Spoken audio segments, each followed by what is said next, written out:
शरद पवार विपक्षी एकता की बैठक में शामिल होने के लिए बेंगलुरु पहुंच गए, लेकिन जाते जाते उन्होंने इस बात के संकेत दे दिए कि एकता आसान नहीं है और एक मुकाम पर आकर सारी कवायद टाएं टाएं फिस हो जाएगी। हाल ही में शरद पवार ने विपक्ष की एकता पर शंका जता दी। उनका ये कहना है कि ऐसी कई परेशानियां हैं जिन्हें नजरअंदाज नहीं किया जा सकता। 2024 के लोकसभा चुनाव को लेकर 26 दलों का मंथन जारी है, लेकिन सवाल ये कि विपक्षी एकता असलियत में हो सकती है। इस पर पवार ने कहा कि सभी को लगता है कि देश की खातिर सभी विपक्षी पार्टियों को साथ आना होगा, लेकिन हमें ये भी समझना होगा कि विपक्षी एकता आसान नहीं होगी। उन्होंने कहा कि हमें एहसास है कि अगर भाजपा को हराना है तो हमें एकजुट रहना होगा। इसमें कुछ परेशानियां हैं जिसे नजरअंदाज नहीं किया जा सकता। पवार ने कहा, उदाहरण के लिए पश्चिम बंगाल में तृणमूल कांग्रेस और कांग्रेस राजनीतिक विरोधी हैं, केरल में वामपंथी और कांग्रेसी विरोधी हैं। उन्होंने कहा कि अगर इन मुद्दों को नहीं सुलझाया गया तो हमें चुनाव के बाद एकता की संभावनाओं के बारे में सोचना होगा।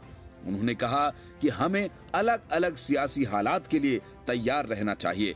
मतलब ये कि एकता भले ही कायम हो, सब जैसे तैसे चुनाव लड़ें, नतीजों के साथ एक साथ आ जाएं। मार्च में ही हुए सागर दिघी विधानसभा सीट पर उपचुनाव ने कांग्रेस और टीएमसी में दरार डाल दी। यहाँ कांग्रेस वाम दल के साथ मिलकर ममता बनर्जी के गढ़ और मुस्लिम बाहुल्य क्षेत्र में टीएमसी उम्मीदवार को हरा चुका था। हालिया पंचायत चुनाव में हुई हिंसा को लेकर भी कांग्रेस टीएमसी आमने सामने हुए। जुलाई की शुरुआत में ही दो फाड़ हो चुकी एनसीपी के 2024 चुनाव को लेकर योजनाएं अलग नजर आ रही हैं।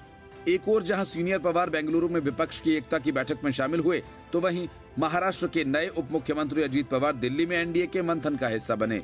हाल ही में अजीत बैक टू बैक 3 बार सीनियर पवार से मुलाकात कर चुके हैं।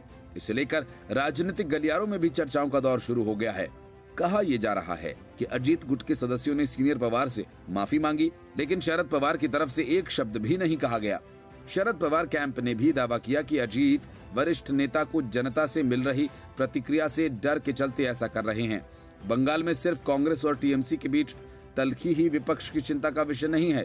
मौजूदा तस्वीर में सीपीएम और टीएमसी के बीच भी हालात सुधरते नजर नहीं आ रहे।